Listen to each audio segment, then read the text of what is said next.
পীযুষ হাজৰিকাৰ নিৰ্দেশে কাম দিছে এলাহ এৰি কামত ধৰিছে বিষয়া কৰ্মচাৰীয়ে কৃষকৰ বাবে তৎপৰ হৈ পৰিছে কৃষি বিভাগ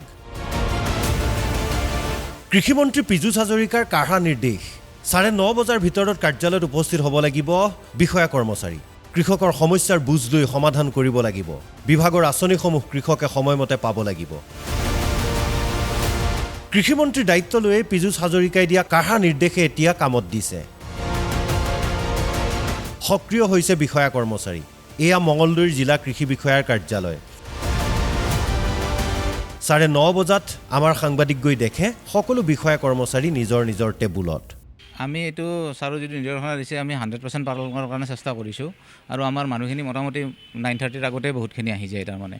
আৰু এতিয়া আমাৰ প্ৰগ্ৰেম কিছুমানো চলি আছে ফিল্ডতো প্ৰগ্ৰেম চলি আজিও 3টা প্ৰগ্ৰেম আছে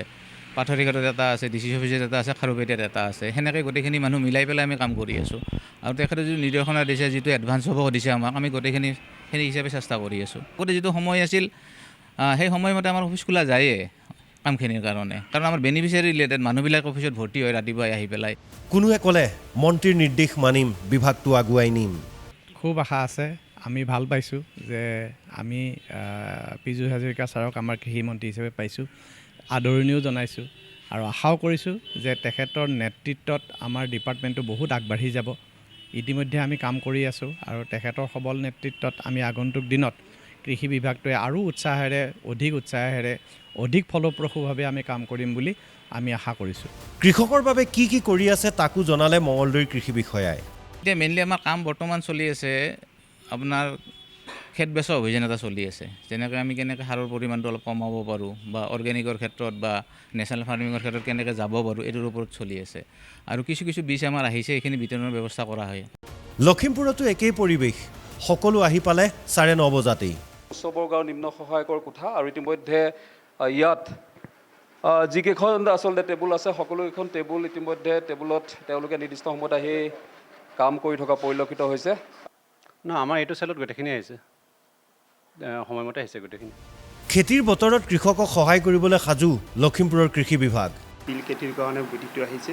আৰু 2 নম্বৰটো হ'ল আমাৰ ধানৰ কটীয়া আহিছে আৰু ধানৰ কটীয়া বিতৰণৰ ব্যৱস্থাটো আজিৰ পৰা আমি কৰিবলৈ লৈছোঁ আজি প্ৰথম চেৰিমনিয়েল ডিষ্ট্ৰিবিউশ্যন আমি আৰম্ভ কৰিম কৰোণাবাৰী আৰু এই ডিষ্ট্ৰিবিউশ্যন আমাৰ মাননীয় আমাৰ কৃষি বিভাগৰ মন্ত্ৰী মহোদয়ৰ নিৰ্দেশনা অনুযায়ী আমাৰ যিহেতু ইয়াত 5টা LAC আছে এই 5টা LAC 5জন বিধায়ককে আমি যোগাযোগ কৰিছোঁ কামবোৰ হৈছে ভাল কথা পিছে মন্ত্ৰী ডাঙৰীয়া নগাঁও জিলাৰ কৃষি কাৰিকৰী বিভাগৰ দুৰৱস্থা চাওকচোন অতুল বৰাৰ দিনত নিৰ্মাণ কৰা ভূমি পৰীক্ষণ গৃহটি আজিও কাৰ্যক্ষম নহ'ল বহু বস্তু নিলে চুৰে হাবি জংঘলৰ মাজত গৃহটো আপোনাৰ ভিতৰত চুৰি হৈছে আপুনি দেখিছে বস্তুবিলাক হেৰি কৰিলে এচিৰ পৰা ধৰি এচি বৰ্ডৰ পৰা ধৰি একো নাই চব চুৰি হৈছে কেইবাবাৰো চুৰি হৈছে আৰু আপুনি মেইন আমাৰ অফিচটো চালে তাত 3বাৰ 4বাৰ চুৰি হৈছে চুৰি হোৱাৰ পিছত বস্তুবিলাক সেই মানে অভাৱ নাটনি হ'ল আৰু ইয়াত মেইন কথা ইয়াত তেনেকুৱা প্ৰডাক্টিভ হেৰি কৰিবলগীয়া একো বস্তুৱেই নাই মানে